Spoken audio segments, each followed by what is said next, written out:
முதல்ல நம்ம எஸ்டிஆர் சிம்புவோட அரசன் அப்டேட். வெற்றிமாறன் டைரக்ஷன்ல ஒரு சின்ன பிரேக்குக்கு அப்புறம் மறுபடியும் ஷூட்டிங் சும்மா தீய ஆரம்பிச்சிருச்சு. நேத்து ஷூட்டிங் ஸ்பாட்ல இருந்து சிம்புவோட போட்டோலாம் லீக் ஆகி ட்ரெண்டிங் ஆச்சு. இப்போ படத்துல ஒரு மெயின் ரோல்ல நடிக்க நம்ம பிரியங்கா மோகன் கமிட் ஆகியிருக்காங்களா. இது மட்டும் இல்லாம டூரிஸ்ட் ஃபேமிலி படத்துல நடிச்ச யோகலட்சுமியும் ஒரு முக்கிய கேரக்டர்ல நடிக்கிறாங்க. வெற்றிமாறன் சும்மா தரமான ஸ்டார் காஸ்டிங்க ரெடி பண்ணிட்டு இருக்காரு. அடுத்து ஒட்டுமொத்த காலிவுட் வெயிட் பண்ற தளபதியோட ஜனநாயகன் ரிலீஸ் அப்டேட். சென்சார் பிரச்சனையால கோர்ட் வரைக்கும் போன தயாரிப்பு நிறுவனம் கேஸ வாபஸ் வாங்கிக்கிட்டு இன்னைக்கு மறுதணிக்கைக்கு, அதாவது ரீசென்சாரிங்க்கு அப்ளை பண்ணியிருந்தாங்க. இன்னைக்கு மதியம் சென்னையில அந்த சென்சார் நடக்குது. சர்டிபிகேட் கிடைச்ச உடனே ரிலீஸ் தேதி வரும்னு தியேட்டர் ஓனர்ஸ், விநியோகஸ்தர்கள் எல்லாரும் ரொம்ப ஆர்வமா காத்துட்டு இருக்காங்க.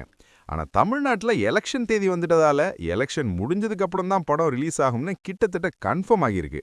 கேவிஎன் நிறுவனம் ஜனநாயகன் அப்புறம் யஷோட டாக்ஸிக்னு 2 பெரிய படமும் தள்ளி போறதால கொஞ்சம் ஃபினான்ஷியல் சிக்கல்ல இருக்காங்க.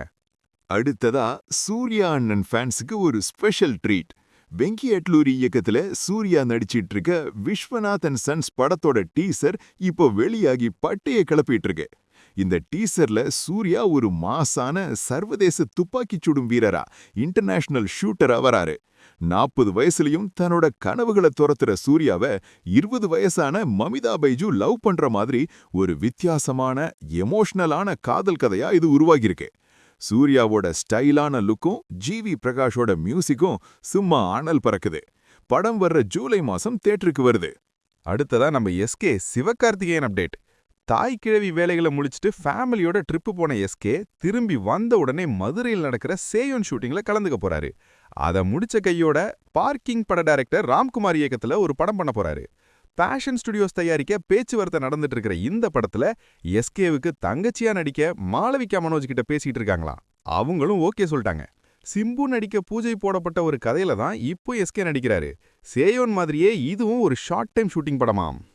இப்போ ஒரு ஷாக்கிங் அப்டேட். 1992 ரோஜால ஆரம்பிச்சு இப்போ தக் லைஃப் வரைக்கும் 34 வருஷமா கிட்டத்தட்ட 20 படங்கள்ல பிரிக்க முடியாத கூட்டணியா இருந்த மணிரத்னம் ஏஆர் ரஹ்மான் காம்போ இப்போ உடைய போகுதுன்னு ஒரு நியூஸ் வந்திருக்கு. விஜய் சேதுபதி, சாய் பல்லவி வச்சு மணிரத்னம் சார் எடுக்க போற அடுத்த படத்துக்கு ரஹ்மான் சாருக்கு பதிலா டூட் பல்டி பட புகழ் சாய் அபயங்கர் தான் மியூசிக் பண்ண போறாராம். சாய் அபயங்கர் இப்போ சூர்யாவின் கருப்பு, மார்ஷல், சிம்பு, தனுஷ், அட்லின்னு பெரிய பெரிய படங்களுக்கு இசையமைச்சு செம்ம ஃபார்ம்ல இருக்காரு. கடைசியா மலையாள சினிமாவில இருந்து ஒரு அப்டேட். மோகன்லால், ஜீத்து ஜோசப் காம்போல மலையாளம், ஹிந்தியில பிரம்மாண்டமா உருவாகியிருக்க திருஷ்யம் 3 படம் ஏப்ரல் 2ஆம் தேதி ரிலீஸ் ஆகும்னு சொல்லியிருந்தாங்க.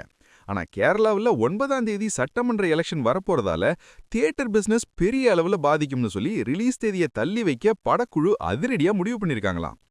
அவ்வளவுதான் மக்களே, இன்னைக்கான காலிவுட் ரவுண்ட் அப் முடிஞ்சது. 34 வருஷ ஏஆர் ரஹ்மான் மணிரத்னம் காம்போ பிரியறத பத்தியும் சூர்யாவோட இந்த புது கெட்டப் பத்தியும் நீங்க என்ன நினைக்கிறீங்கன்னு மறக்காம கீழ் கமெண்ட் பண்ணுங்க. இந்த வீடியோ பிடிச்சிருந்தா ஒரு லைக் தட்டி விட்டு உங்க ஃப்ரெண்ட்ஸுக்கும் ஷேர் பண்ணுங்க. சினிமா உலகத்தோட அடுத்தடுத்த பரபரப்பான செய்திகளோட உங்களை சந்திக்கிறேன். Tata, bye by.